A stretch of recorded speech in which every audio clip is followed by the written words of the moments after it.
Numinous Podcast with Carmen Spagnola. Hi there, and welcome to the Numinous Podcast, where we have interesting conversation with everyday folks about the mystery of life. On this podcast today, I'm happy to host my friend and colleague, Lindsay Rose Turner. Lindsay Rose is an experienced shiatsu practitioner and Reiki healer, and she's also a fellow intuition development teacher, just like me. Lindsay Rose has had more than her fair share of tragedy, and I think that in some ways is what makes her such a powerful and potent healer. And today she talks to us about how the healer heals herself. So, Lindsay Rose, I know that you've experienced a number of deeply saddening and just profoundly transformative experiences of loss through death, through, accidents, all different ways. And so you're a person who's very experienced with grief. And I'm wondering, of all the losses, which has been the most difficult for you to go through? I think I have, as you mentioned, I have been through quite a few losses through death, whether it is family members, whether it is friends, all quite sudden and tragic. And so I felt like I had been through it also. If another one happened, I would be prepared. But when about 3 to 4 years ago, coming up to 4 years ago now, I lost who I considered my soul sister. She was a cousin in my family, and her and I had that strong spiritual connection. She was one of the very few people in my life that I had a spiritual, soulful connection with. Mm-hmm. And her loss was, again, very sudden and tragic. One moment we were with her, and the next moment she went to grab some salad dressing, hopped in her car, and didn't come home. So yeah, so that loss, the transformation, the processing of it lasted, I like almost like even a couple of years, really intensely for the first few months, where I was almost incapable of even so much as even grocery shopping or making dinner. But I could feel the remnants of that grief and of that mourning period lasting well into a couple of years. So, can you describe to me what that morning was like? Because you were with her on the day she died. Yeah, well, I was with her the evening before. Yeah, so we had spent an amazing evening in with her daughter and her mom, my mom and I, for dinner, and then of course we got into our soulful chit chatting that evening, and then yes, the next morning was when I remember my mom had just seen her, and then we got that phone call just within a couple hours saying that she had been in an accident with a train and had passed away. So yeah, that mourning period, that grief was really intense. Like it was very shocking that this happened, because it had happened again, meaning she had also lost her brother. So my aunt had lost both her kids at like now. So it was very shocking, and that it happened again to this family. And here we were to now figure it out, and what was going to happen with her kids, what was going to happen. For me, it was about, wow, who am I going to go to, and who's going to be my soulful advisor in my life now. She's gone. She's just instantly gone. And so that was very hard to, in a way, kind of work through and move through, was that kind of loss of somebody who was a key person in my life on that soulful spiritual level. And did you feel bereft when you would go into prayer or meditation? Could you sense her with you, or was it just a vacancy there? To start out with, it was this vacancy, but in a way it was, I think, me blocking it, meaning for other people I lost, and as well as some of the work I do with my clients, very easily I can communicate with people who have passed away, and in different ways, in different forms. And so I thought that because I had this already spiritual, soulful connection with her here on earth in this lifetime, that it would have been a breeze for me to do after she had died. And I'd gotten a message from her that day that it happened. And I knew that she was okay and with her brother and her dad, that they were there, like kind of helping her through that transition. So after that, though, it was a good month or two before I was able to be in a place where I could reach out to her. And she, in a way, kept kind of knocking on my spiritual door, saying, "Lindsay, I'm here. I'm ready to communicate." Because I felt that I could really feel her while I would be in an energy session with a client. And so here I was, this open beacon of communication and energy in those moments. And so she would try to almost come in through that time frame for me, which wasn't appropriate because, my focus would be with the client. So after that was happening, I actually got in touch with a spiritual advisor who taught me at school, and she recommended that I carve out time to be in touch with her. And so when I realized that, okay, I need to do this, I need to face this. And I guess because there was that haunting question of why did this happen now? Like, why did you leave your kids? Why did you leave me? Why did you? And I wasn't ready in a way to hear the answer. And what meaning do you make of that now? Like now looking back, does it make sense to you? Yes, it does. Yes, it does. And as soon as I literally after that, I hung up the phone with my spiritual mentor. I was like, okay, tonight's the night. Lit candles, made a beautiful sacred space for myself. And just went into that place of saying, okay, I'm ready. I'm ready to hear you now and to listen and to ask. And as soon as I did that, it was just this, I don't know, this overwhelming sense of peace and serenity in a way of realizing that I still had this soulful connection with her no matter what. It's instead of picking up the phone now, I pick up the phone of my heart and the phone of my soul, and I ring her and say, and it's great because I'll always get her. There's no voicemail. Right. There's no voicemail. And do you think that after that, your grief was, like, did it dissipate? Was it just more manageable?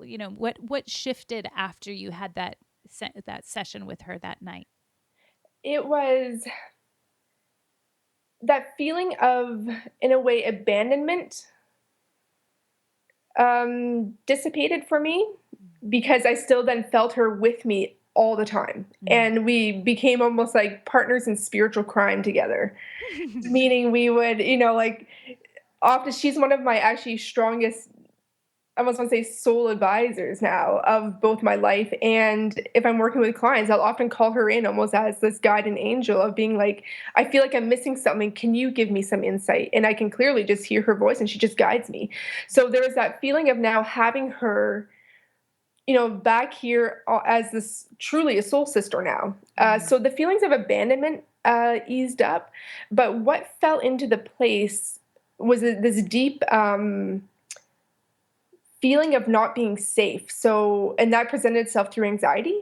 And so it'd be the strangest thing, well, not strangest things, but like it would get triggered just very randomly. And so I could just be having an amazing day and all of a sudden I'd hear an ambulance go by and boom, like I would just go into an anxiety attack. Like it was just instant. And so that was sort of the leftover of that grieving process for me. So then I had to find tools to kind of work through that. What did you use specifically? For that, a lot of meditation, emotional freedom technique, hypnotherapy. Which is also called tapping, right? Just for people who've seen that on Facebook or whatever. Okay. Yeah. So a lot of tapping, a lot of, I did a couple hypnotherapy sessions because I had used hypnotherapy in the past for other anxiety things, not to this degree. It wasn't quite as this deep. And the way I have over the last few years, in a way, Jean Ann's death really taught me how to kind of move through any loss or any, I won't say uncomfortableness. It doesn't even have to be around loss. I truly just felt the way I felt. I allowed the feelings to be present. So when I was anxious, as it came up, I loved the part of me that was anxious. Mm. I became my own nurturer in those moments. And so I don't have conversations with myself being like, Lindsay, I see that I can feel that you are upset right now, that you're nervous, that you're scared, that, whatever that those feelings were. I got in touch with what that was. And I was like, it's okay. It's okay that you feel this way right now. Just let it go. Mm. Like meaning let it out, let it out. Mhm. So No one's do you think it sounds like you think or you've experienced that you can get better at grief? Think that do you think it's possible for us to inoculate ourselves from grief? Oh, that is a really intriguing question. I don't know because since Janine has died, I've gone through other losses of other forms. I think within a year and a half of her passing away, I had another friend who was in an accident and had a near death experience and was in a coma and almost didn't make it, but then did come back and now is fine. And after he went through that experience and I went through that experience with him, um, everything flushed out again Mm. from how I felt, not quite to the same degree as that year and a half earlier. But so in a way, I don't know. I feel that maybe life just continually allows these emotions and these feelings to come up, and it doesn't even have to be of the same magnitude of a loss, meaning a death. Right, right. I've recently gone through a breakup of a 6-year relationship, and it was amazing how there's a lot of similarities in what I was feeling there of how I feel when I lose somebody. Well, that's interesting because I know you and we've worked together. You know, we've provided spiritual guidance for each other at different times. And so, I think it's okay for me to say that you were quite conscious in your uncoupling, like it was a mutual breakup, right? It's not Yeah, like this was a big surprise. yeah. And so that's interesting that the grief is still it still rocks your world. Yes, what I've been able to, for me, figure out though, is that everything almost, I want to say patterns in my life, but it's as if I really do feel like I came here to this earth to learn different lessons. And it seems that life just keeps pulling up different scenarios in order for me to go even like a bit deeper into that lesson. And so for me, a lot of it is about almost, I want to say almost like abandonment. And it's not that I've actually really had that other than, people, I've come from a very loving and supportive family and we're very close knit. So it's not that it even stemmed from there, but it was this feeling of, I don't know. So I find that through each kind of thread of the tapestry as it gets woven, you know, similar feelings will arise in different situations. And so I feel that even though I've done healing work on it before, I'm presented with other ways that I need to, in a way, allow it to surface and to release and to acknowledge it and to love it in Mm. order for it to release again. Mhm. And yeah, so in a way, I feel like I don't know if I ever will be done because I wouldn't describe everything as grief either. That feels like a heavy word to me Mm. because How sometimes would it's you just describe it? acknowledgement of what it is I'm feeling. So if it's sadness, then just acknowledgement of sadness, opposed to being saying like I'm grieving right now, say through the parting of ways with this relationship. I didn't feel like I was so much in a grief period, but more of an acknowledgement of, wow, I feel abandoned right now. I don't feel good enough right now. I feel like I'm not loved. I feel like I've been left behind. Those feel that came. He moved on fairly quickly after we had parted into another relationship, and that's when things started stirring up for me Right. emotionally, and that's when like so I say like the rough and tumble patch happened last year for me. Right. And Uh, how did you move through that specifically? Because I think that's a kind of grief that, or sadness or pain that like many of us can relate to, that life moves on while you're yeah. still feeling it. Oh, yes. Yes. Um, for me, again, going back to I just allowed the feelings to be present. So if I was sad, I cried. I cried a lot. I cried one day. I was just making some chicken saute stir fry and boom, something just hit me about it all. And next thing I knew, I'm like literally on the floor, curled up, Mm. sobbing, the kind like where the snot's smudged across your face, the hair stuck to it, the dog's looking at you questioningly, like, what's going on? And I just like that heaving, sobbing sighs were just there. And I didn't even know what I was crying about either. I just knew I was sad. And and I just waited. And then it passed. I didn't convince myself of anything. I didn't, I just literally cried it out. Got up, realized dinner was ruined, laughed at that. Thankfully, I had cake in my fridge and had cake for dinner.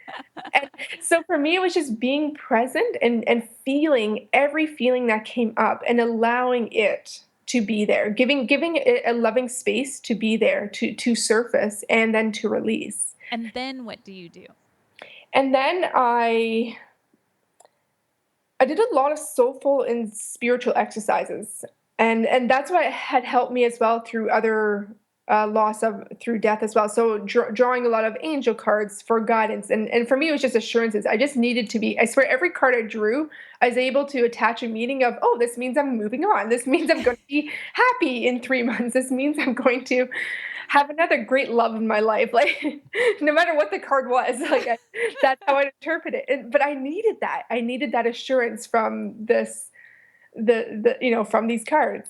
I also, I'm a Reiki master, and so I know the benefit of being able to have somebody else help to surface and release that energy, that heaviness that can weigh on the chest and the shoulders and settle in. So yeah, I went and worked with other Reiki masters and I just allowed myself to be taken care of. Mm. Um, I rolled out, even though I don't really do yoga, I rolled out my yoga mat and just laid and did, I guess, yin yoga and just stretched and cried some days, stretched and laughed other days. And yeah, so just stretched it out. I snuggled with my dog. Mhm. Um, that's a go-to. He just seems, just having that connection with this other being that loves you unconditionally. So is that reminder that no matter what, I am loved. And Yeah. not just by this dog, but by, everything I believe in as well.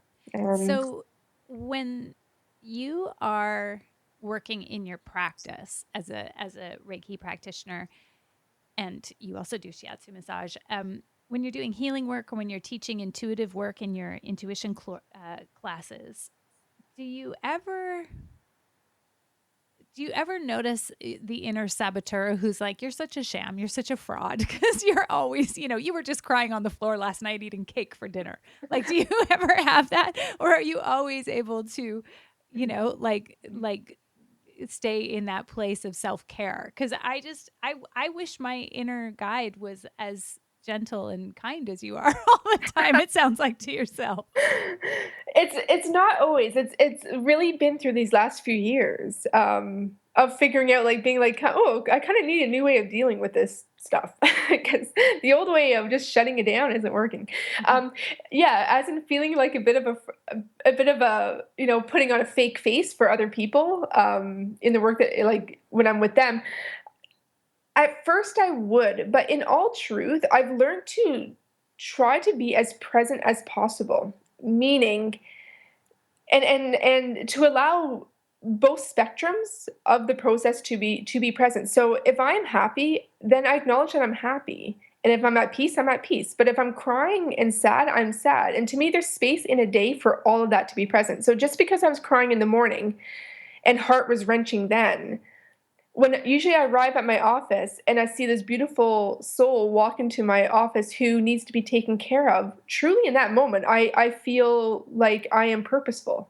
And Mhm. so for me, it didn't feel like I was, lying in saying, like when they ask, oh, how are you? And I'm like, oh, I'm well right now. Because right now in that moment, I was. Mhm. Yeah, I Um, feel the same when I have, like something will be happening at home or whatever, things kind Yeah. of go off the rails. And then I have this nice 11-minute walk to get to my office. And sometimes like I just have music blaring in my headphones and I'm mouthing the words that, like, I don't care that the traffic's seeing me and the sun is on my face.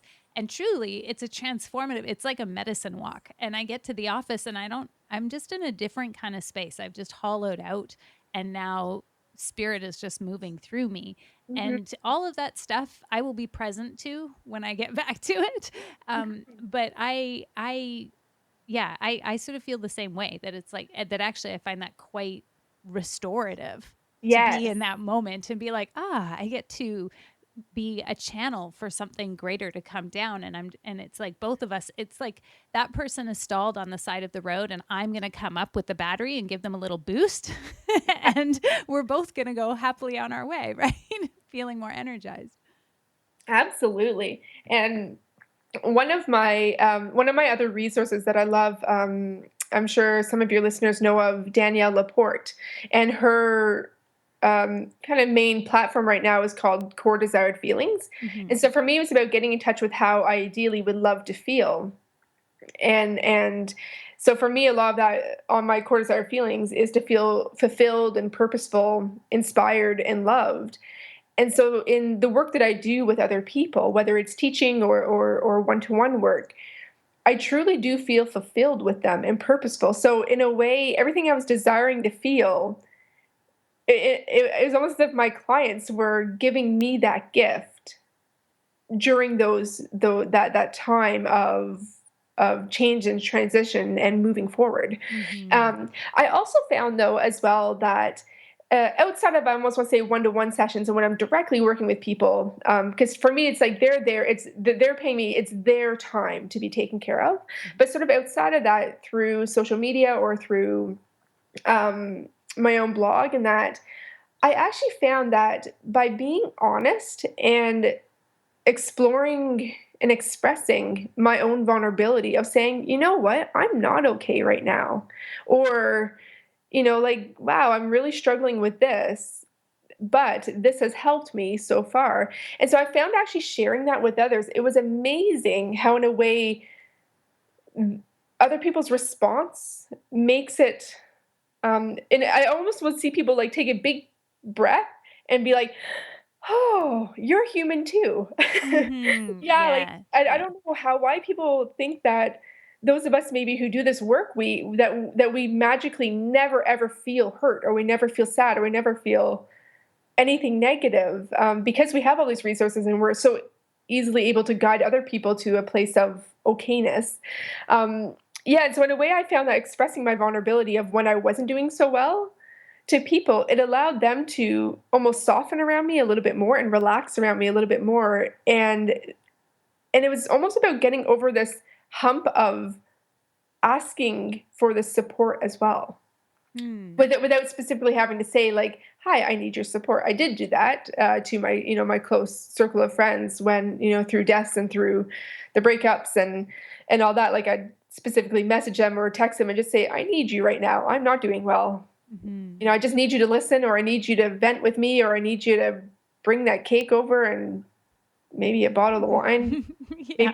Maybe double it up on both accounts, Yeah. and pick whatever you want for yourself." Right. Yeah. So Yeah, I found the same thing when I sent an email, a newsletter once, and was like, "So I left my marriage. Don't worry, I came back. But here's what things have been like for me lately."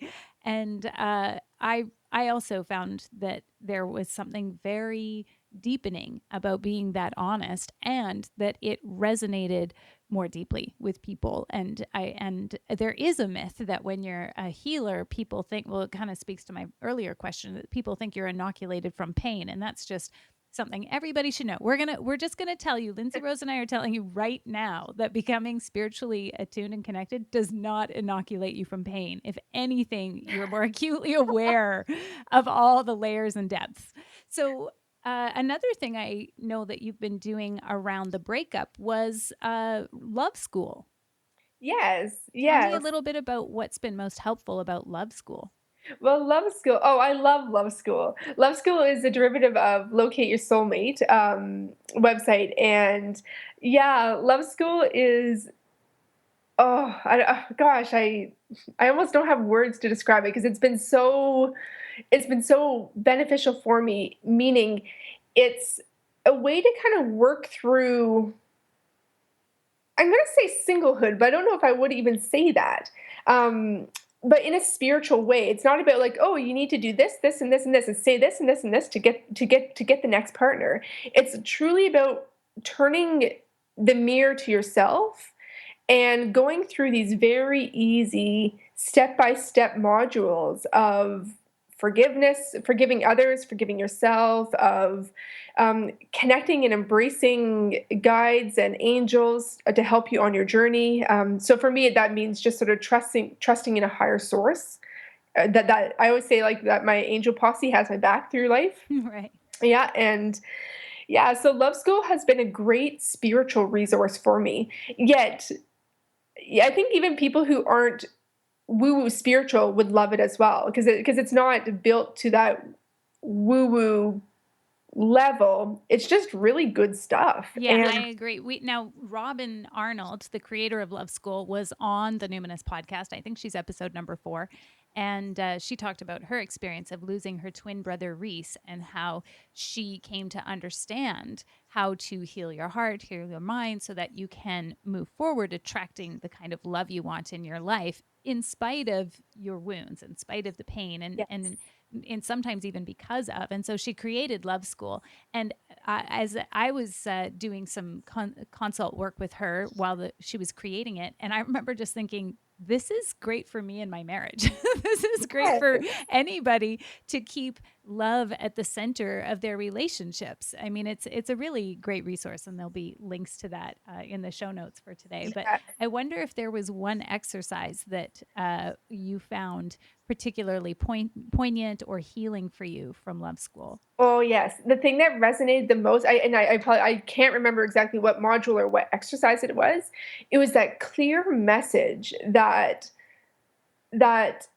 in order to really move on and to move forward, I need to become complete and whole myself. That no other person in this life, so no other man for me, is going to complete me. And I almost want to say, like, oh gosh, I just hate that Jerry Maguire, you complete me. It's like to me, I just think that is such BS, and I think that there's all these like hurting hearts out there because of that. They're because to me that indicates that you aren't already complete as this being, as a human being, as a soulful spiritual being. Mm-hmm. And so for me, going through that part of Love School, that really resonated with me. And as soon as I worked through that, as soon as I did the work around that, and almost, that moment of that truly that aha moment of clarity of like, oh, this really resonates with me. That was it when I did that was wow, like yes, like all my energy right now is going to go into me feeling whole and me feeling complete.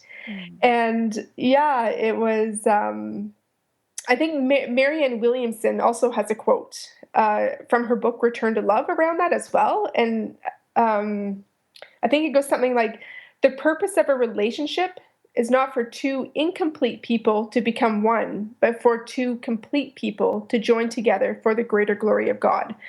Mm. And so I'd actually found that quote almost at the exact same time I was going through Robin's Love School at that, in that module. And I was just like, okay, universe, I hear you. Like, it's about completing me first. Yeah. And so that really helped was just finding that wholeness within myself. And I almost want to say just loving myself up. That Mhm. I'm a beautiful person and I really deserve and am worthy of love. But kind of hate to say it, like not just other people's love. I'm above all worthy of my own love. And Mhm. yeah, so that was a huge game changer for me. Mhm. In that journey through the breakup and the I almost was saying that I actually don't even like calling it a breakup because I call it now our completion. Nice. We completed our relationship. Yeah. Nice. So, Lindsay Rose, the last question on the Numinous podcast, as you know, is from the Proust questionnaire. And the question is, what do you consider perfect happiness? Oh, I consider perfect happiness being at peace and loving yourself and just being completely enveloped in that feeling and sensation of love. And whether it's both from that divine source of whatever it is you believe in and from yourself, because, well, you are from that divine source. So for me, it's just being enveloped in love, complete, blissful happiness.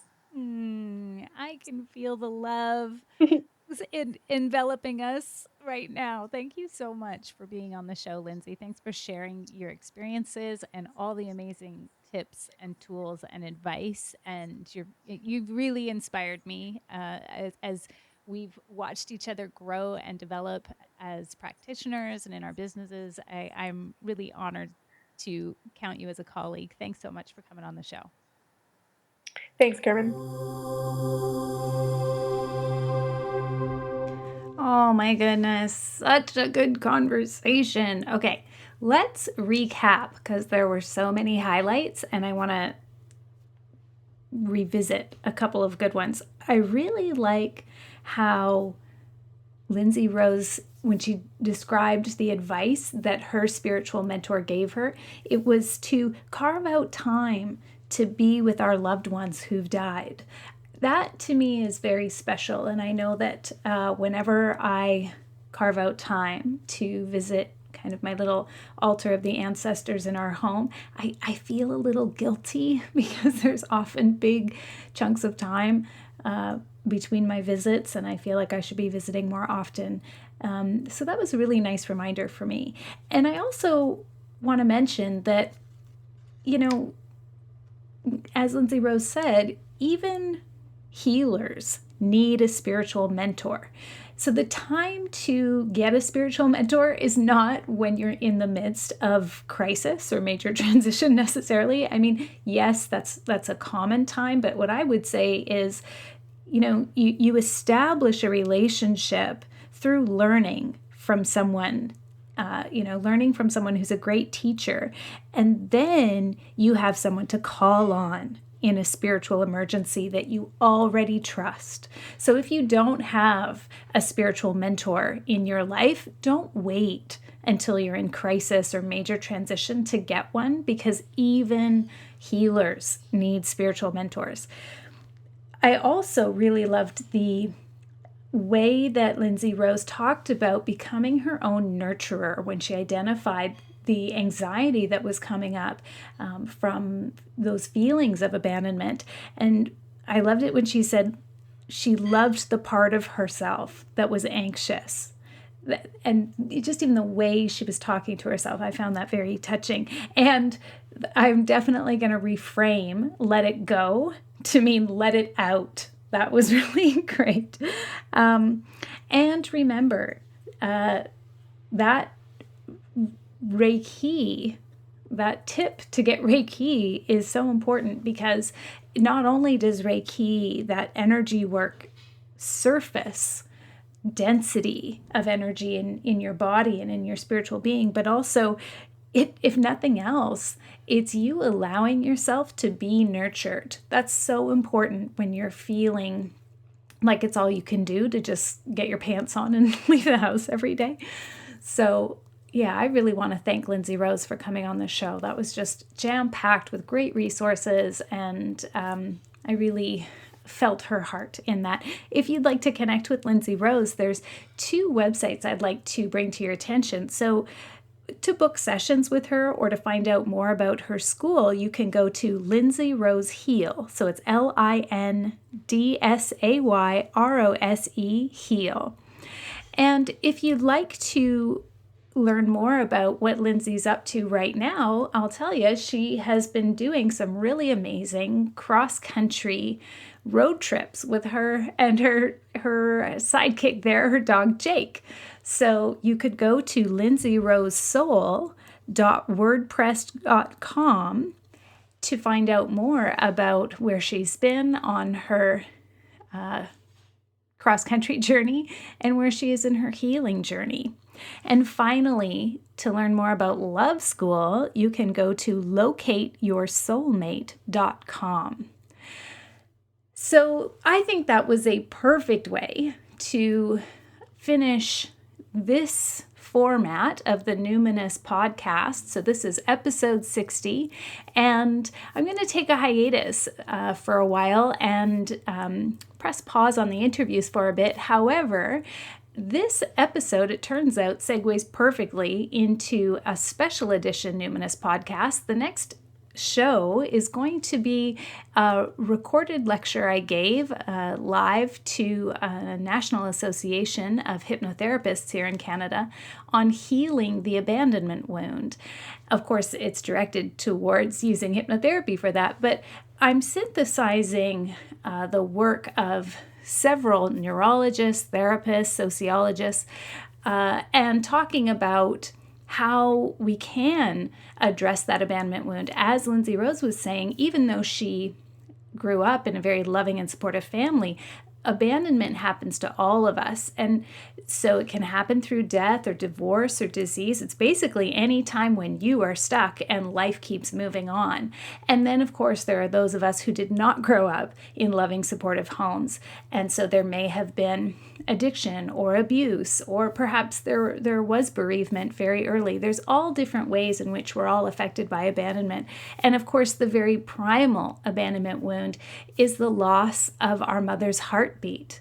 You know, that's the first time when we suddenly realize that we're alone in the world, is right after birth. And it's a visceral precognitive experience, but we all have it.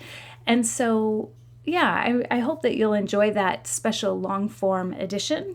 And in the meantime, you can always go to my website, carmenspagnola.com, CarmenSpagnola. And you can just go to the bottom footer there and sign up for my newsletter. I send about 10 a year, and that's how you and I can keep in touch. Thanks so much for listening to the show and for supporting my work. And until next time, take care.